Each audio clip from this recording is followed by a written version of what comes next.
लङ्गडाको साथी खण्ड 6।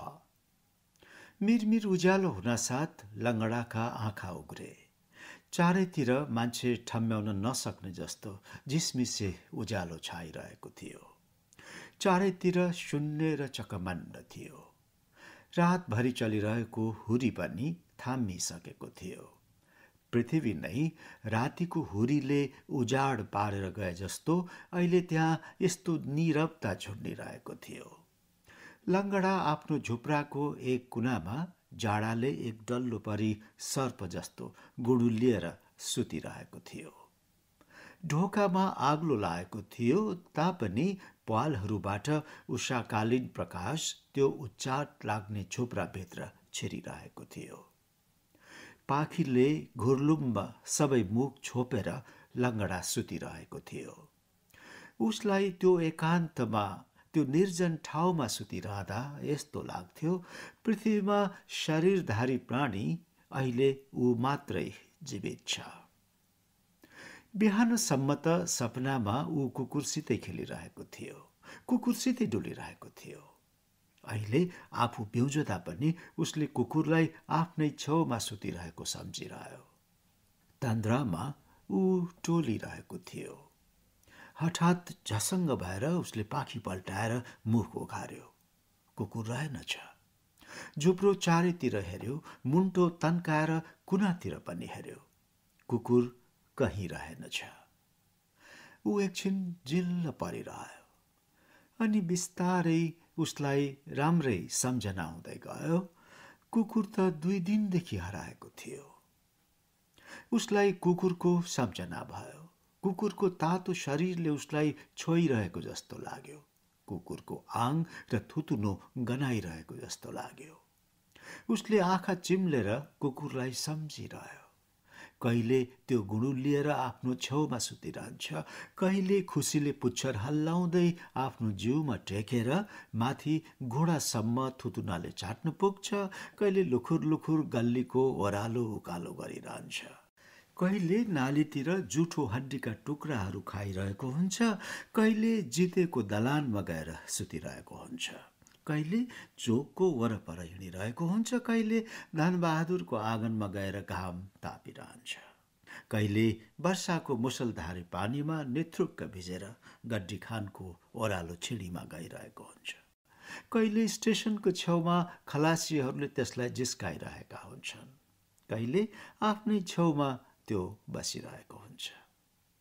यस्तै अनेक कल्पित चित्रहरू आँखामा ल्याउँदै लङ्गडा निकै बेरसम्म सुतिरह्यो। बाहिरको प्रकाश झुप्राभित्र छिर्न खोजिरहेको थियो। झुप्राभित्रको धमिलो उज्यालोमा लङ्गडाले आफ्नो वरिपरिका वस्तुहरू देख्यो। आफ्नो लौरो थियो, भित्ताको कुनापट्टि च्यात्रा भइसकेका अस्कोट र कमिज थिए, मैलिएर काले भइसकेको पटुका पनि थियो। 1-2वटा टिनका बट्टाहरू पनि थिए। धुलै धुलोले ढाकिएको भुइँ थियो। आधा च्यात्तिको एउटा अखबारको टुक्रा पनि भुइँमा थियो। वरिपरि बिडी र सलाइका टुक्राहरू छरिएका थिए। काठको आग्लो अनि चारैतिर टिनले बारेको एउटा छाप्रो थियो अनि मास्तिर उही टिनको छानो। ती वस्तुहरू त प्राणहीन थिए, तापनि लङ्गडा तीसित चिर परिचित थियो। मानौ तिनीहरूको दुःख सुख लङ्गडाले बुझ्न सक्थ्यो अनि तिनीहरूले पनि लङ्गडाको दुःख सुख बुझ्न सक्थे। लङ्गडाका निम्ति तिनै वस्तुहरू एउटा परिवार जस्तो भइसकेका थिए। तर आज ती सबै वस्तु लङ्गडालाई निर्जीव, चिसो र प्राणहीन लागे।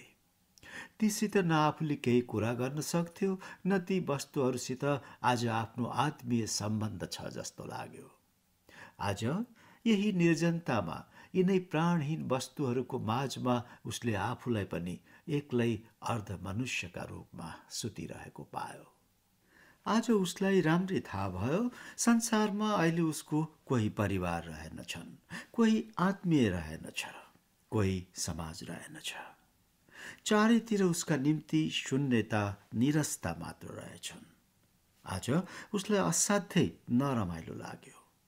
आज झुप्राको यो नीरवताले उसलाई झन अधीर बनायो। लङ्गडा उठेर टुक्रुक्क बस्यो। उसले आफ्नो जिउ पाखीले बेरेको थियो, तैपनि जाडाले ऊ कामिनै रहेथ्यो। उसका आँखालाई गम्भीर नैराश्यले ढाकिसकेको थियो। उसको दृष्टि देब्रेतिरको भित्तामा टाँसिएको थियो। एकहोरो हेरिरहँदा त्यहाँ कुकुरको चित्र देखियो। फेरि मान्छेको टाउको जस्तो चित्र पनि देखियो। कहिले धेरै कुकुर मैदानमा एकसाथ निस्केको जस्तो देखियो, कहिले भैँसी जस्तो पनि देखियो। यसो हुँदाहुँदै त्यहाँ धेरै गिद्धको चित्र देखियो। अनि लङ्गडा झस्क्यो। उसलाई अस्तिको सपनाको झल्यास सम्झना भयो। त्यो सपनाको सम्झनाले उसलाई दिक्क लाग्यो। त्यो सपना उसले आफ्नो सम्झनाको पाटीदेखि मेट्न खोज्यो। त्यो सम्झनालाई पन्छाउने चेष्टा गर्यो, तर सम्झना पुच्छिएन। झन्झन त्यो सम्झना वरवर हुँदै आयो। आफ्नो चारैतिर गिद्धहरू उडिरहे जस्तो उसलाई लाग्यो। कुकुर पनि रगतले मुछेर बसिरहेको जस्तो लाग्यो। उसका आँखा तिरिमिरी भइरहे। कुकुरलाई गिद्धले ठुङ्गिरहेको उसले धेरै बेर सम्झन सकेन। कुकुरको उसलाई साह्रै माया लाग्न थाल्यो। उसका आँखामा आँसु आउन खोज्यो। उसले बलचफ्ती आँखा चिम्म गर्यो, पट्टल बाँध्यो। तैपनि कुकुरको सम्झना मनबाट हटेन। ऊ चिच्याउन खोज्यो। उसले भुइँमा थुक्यो। यसरी उसले कुकुरका बारेमा कल्पना गर्दा गर्दै कुकुर त्यही छेउको नालीमा डुलिरहेको जस्तो पनि लाग्यो। उसले आग्लो अलिकति उघार्यो र बाहिर नियालेर हेर्यो, तर गल्ली शून्य थियो। त्यहाँ कोही मानिस पनि अझ उठेको रहेनछ। शीत र तुषाराले घरको छानो, रुखपात र सडक भिजिसकेका थिए। प्रातःकालीन हावा तल बोटानिकल गार्डनबाट उँभो हानिएर बगिरहेको थियो। रुखका पातहरू सरसर गर्दै मन्द मन्द गतिले हल्लिरहेका थिए। त्यसै बेला कोही हिँडिरहेको जुत्ताको आवाज आयो। जुत्ताको भद्दा ग्र्याप ग्र्याप आवाज झन्झन नजिक आउँदै गयो। लङ्गडाले मुन्टो तानेर आग्लो बाटो चियायो। एउटा पुलिस माथिबाट आउन लागेको रहेछ। पुलिसलाई देख्न साथ ऊ झस्कियो। ऊ भित्तापट्टि टाँसियो र सास रोकेर बसिरह्यो। उसको मुटु ढोकढोक गर्न थाल्यो। उसका दुवै आँखा चञ्चल भई उठे। उसका दुवै कानले जुत्ताको त्यो भद्दा आवाजलाई अनुसरण गरिरहेका थिए। त्यो जुत्ताको आवाज एकछिनपछि पातलो हुँदै गयो अनि बिस्तार बिस्तार नसुनिने हुँदै त्यो आवाज त्यत्तिकै हरायो। लङ्गडाले लामो निश्वास लियो। झर्को मानेर एकछिन गुनगुनाइरह्यो। उसले एउटा बिँडी झिकेर सल्कायो र धुवाको बीचमा लट्ठिएर झोक्रिरह्यो। बिहान भइसकेको थियो। चारैतिर उज्यालो भइसकेको थियो। हावा केही जोरले बग्न थाल्यो। लङ्गडालाई साह्रै जाडो लाग्न थाल्यो। सधैँ त लङ्गडा बिहानै उठेर घस्रँदै चियाको पसलमा गएर चिया मागेर खान्थ्यो। जाडाको महिनामा उसलाई बिहानै चिया नभई हुँदैनथ्यो। आज लङ्गडा मन मारेर आफ्नो झुप्रामा धेरै बेरसम्म बसिरह्यो। उसको मनमा न केही उत्साह थियो, न हर्ष न आशा। उसले आफ्ना दुवै हातले मुख छोप्यो। ऊ झोक्रिरह्यो। प्रतिदिन बाँच्नका निम्ति उसले माग्नु पर्थ्यो, तर यो एक नाससित बितिरहेको जीवनले आज उसलाई ज्यादै विरक्त पार्यो। एउटा साथीका रूपमा आफ्नो दुःख सुखमा टाँसिएर बसेको एउटा मूख पशु त थियो। त्यसैको निस्वार्थ प्रेममा, त्यसैको मोहमा ऊ बाँचिरहेको थियो। यसरी धेरै बेरसम्म ऊ त्यहीँ बसिरह्यो। वारिपारि घरहरूमा बल्ल बिहानको घाम लागेको देखियो। लङ्गडाले लामो निश्वास लियो, आफ्नो पोको काँधमा भिर्यो र आफ्नो लट्ठी र दुवै हातमा काठ समातेर बाहिर निस्क्यो। यसरी लङ्गडा बिस्तार बिस्तार आज एक्लै गड्डी खानको उकालो घस्रँदै हिँडिरहेको थियो। चोकभरि आइतबारको हाट लागेको थियो। चारैतिर साग सब्जीका पसलले फाँट डम्म थियो। हाट भर्न आउने मानिस धेरै थिए। लङ्गडा त्यहाँ पनि नबसी बिस्तार बिस्तार स्टेसनतिर गयो। उसलाई सपनाको कुरा सम्झना भइरहेथ्यो। ऊ धीरधामको फाटकसम्म घस्रदै पुग्यो। उसले यताउति हेऱ्यो, बाटो मनी माथि हेऱ्यो, चारैतिर आँखा घुमायो, तर कुकुर भने त्यहाँ थिएन। सपनामा आफूले देखेको बिजुलीको खामो पनि त्यहाँ रहेनछ। ऊ निकै बेर त्यहाँ बसिरह्यो, तर आज लङ्गडाले हात पसारेर बाटो हिँड्ने मानिससँग भिक्षा मागेन। ऊ केवल मानिसको मुखमा मात्र पुलुक्क हेर्दथ्यो। उसको अनुहार आकृति नै उदास थियो। एक दुई मानिसले लङ्गडाको अघिल्तिर 2-4 पैसा फालिदिए। लङ्गडाले केही नबोली पैसा टिप्यो र शून्य दृष्टिले टाढातिर हेरिरह्यो। एउटा चिल आएर बाटोमनिको चाँपको रुखको एउटा हाँगामा बस्यो। लङ्गडाले त्यो चिललाई हेऱ्यो। आज उसलाई आफू पनि त्यो चिल जस्तै भएर आकाश आकाश उड्दै सहर पहाड जङ्गल खोला नाला काटी मुलुक मुलुक डुल्ने इच्छा भयो, देश विदेश हेर्ने इच्छा। त्यसै बखत पारिपट्टि कसैको कुकुरको छाउरो एकहोरो भोकेको स्वर सुनियो। लङ्गडा झसङ्ग भयो। आज कुनै कुकुरको भोकाइले पनि ऊ झसङ्ग हुन्थ्यो। उसले पारी गाउँमा हेर्न खोज्यो। त्यहाँ 8-10 जना मान्छे आँगनमा थुप्रेर तास खेलिरहेका रहेछन्। परतिर केटाकेटीहरू पनि घाममा खेलिरहेका रहेछन्। एउटा खैरी कुकुरलाई कसैले जिस्काइरहेको रहेछ। लङ्गडालाई विरक्त लागेर आयो। अब उसलाई त्यहाँ बस्ने मन भएन। ऊ त्यहाँबाट पनि हिँड्यो। जज बजारमा आइपुग्दा रेलको लिकनिर 2टा कुकुर घाममा पल्टेर सुतिरहेका देख्यो। लङ्गडाले धेरै बेरसम्म ती कुकुरहरूलाई हेरिरह्यो। ऊ केही सोचिरहेको थियो। त्यहाँबाट घस्रदै ऊ फेरि चोकको एक कुनामा आइपुग्यो। त्यहाँ पनि चारैतिर हाट भर्न आउने मान्छेको भिड रहेछ। उसलाई दिक्क लाग्यो। ऊ घस्रदै हाई स्कुल जाने सडकको मोडमा फेरि आयो। उसलाई भोक लागिरहेको थियो। 10 बजिसकेको थियो। एउटा भलादमी तलतिरबाट आइरहेको थियो। लङ्गडाको मनमा सानो आशा पलायो। ऊ हत्तपत्त घस्रदै सडकको माझमा आयो र भलादमीलाई सलाम गर्दै पैसा माग्यो। हजुर। त्यो भलादमी तर्केर गयो। त्यसले फरक्क फर्की घृणापूर्ण आँखाले लङ्गडातिर हेऱ्यो। लङ्गडाको स्पर्शले मात्र पनि त्यसको शरीरमा फोहोर लाग्ला जत्तिकै गर्यो। लङ्गडा आश्चर्यले विस्मित भयो। त्यो मानिसमा मानवताको एक बुँदसम्म पनि रहेनछ। उसले त्यो भलादमीलाई त सधैँ देख्ने नै गरेको थियो। अरू किरानीहरू सरह त्यो पनि आफ्नो अड्डा रोजै त्यहाँबाट जाने गर्थ्यो। कहिलेकाहीँ त्यसलाई आफ्नो परिवारका साथ हाटतिर डुलिरहेको पनि देखेको थियो। लङ्गडाले प्राय त्यसलाई देख्ने गरेको, त्यसले पनि लङ्गडालाई रोजै मागिरहेको देखेको। परन्तु त्यो त भलादमी थियो। त्योसित सुन्दर स्वास्थ्य थियो, त्योसित पैसा थियो, अनि लङ्गडा थियो पङ्गु, सडकको माग्ने। भिन्नता त्यसैमा थियो। हुनलाई त ऊ पनि मान्छे, ऊ पनि मान्छे। तर आफू भलादमी हो भन्ने सम्झी ऊ मानवताको तहबाट धेरै तलतिर गिरेको थियो। लङ्गडा फर्केर अहिकै ठाउँमा आएर बस्यो। दुनियाँको यो विचित्रता देखेर ऊ जिल्ल परी हाँस्न खोजिरहेको थियो। तर उसको हँसाइमा आँसु बादल भएर मानव हृदयको अन्तरभित्र रसिन पुग्दथ्यो। किनभने अन्तर्द्वन्द्वले उसलाई विक्षुब्ध पारिसकेको थियो। उसका आँखामा सभ्य समाजप्रति अवज्ञा नाचिरहेको थियो। उपेक्षा, उदासीनता, अकर्मण्यता र सङ्घर्षका हजारौं फिलिङ्गाहरू आएर उसको हृदयलाई डाम्न खोज्थे।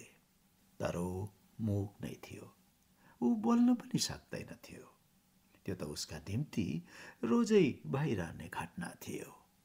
मासतिरबाट एउटा अल्लारे ठिटो हातमा नाम्लो झुन्ड्याएर कोइलाको पसलतिर गइरहेको थियो। कोइला बोक्दा बोक्दा उसको शरीरको वस्त्र र अनुहार समेत कोइला जस्तै भइसकेको र पसिना उसको निधारबाट बगिरहेको थियो। कालो बिर्खी टोपी लाएको, मैला अस्कोट लाएको, घोडा नछोपिने गरी आधा सुरुवाल लाएको, दाउरामाथि पटुका पनि बाँधेको थियो। उसको अनुहारमा निर्दोष हाँसो खेलिरहेको थियो। जुङ्गाको रेखी बसिसकेको, ठुल्ठुला तिग्रा भएको जवान ठिटो थियो। अस्ति दशैं तिहारमा आफूले गाएको तामाङ गीतको भाका हाल्दै आफ्नै धुनमा ओह्रालो कोइलाको पसलमा जान लागेको थियो। उसका आँखा लङ्गडामाथि परे। ऊ गुनगुनाउन छोडेर ठिङ्ग उभियो। उसका आँखा आश्चर्य र जिज्ञासाले चम्के। उसले लङ्गडालाई एकछिनसम्म हेरेर केही सोध्न खोजेको थियो, तर ऊ चुप लाग्यो, सोधेन। उसले आफ्नो अस्कोट छाम्यो, एउटा तामाको पैसा र 2वटा दुवन्नी भेट्टायो।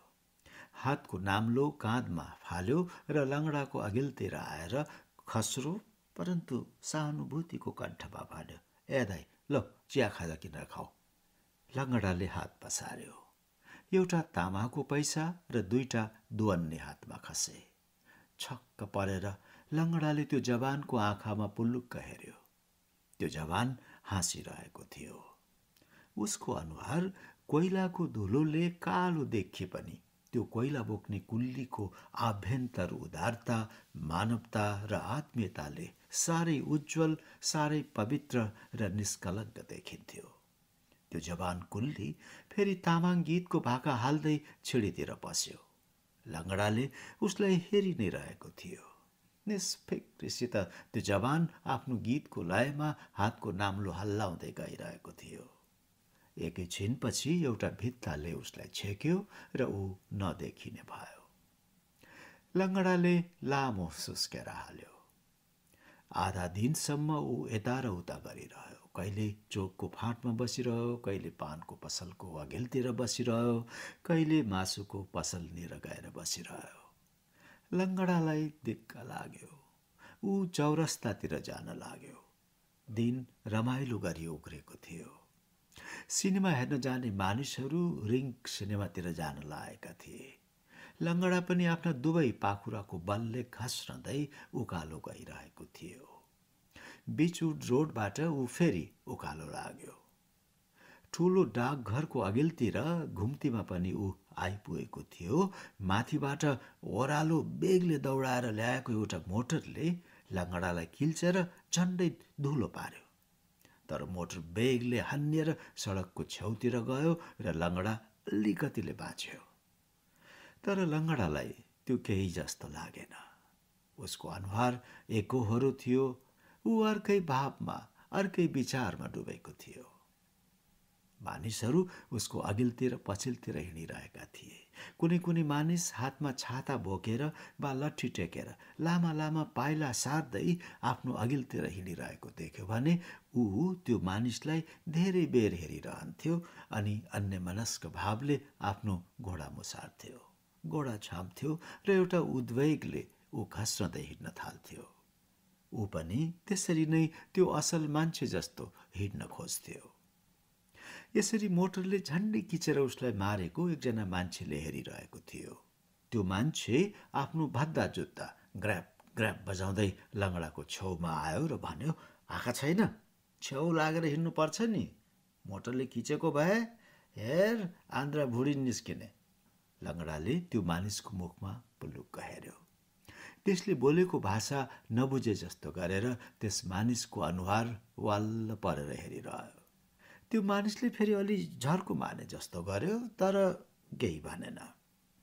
एकछिनपछि त्यो मानिस अस्जिलो मानेर नजिकको एउटा रेस्टुरेन्टतिर गयो। लङ्गडाका आँखाले त्यसलाई पछ्याइ नै रहेका थिए। तर रेस्टुरेन्टभित्र पसेर त्यो मानिस फेरि निस्केन।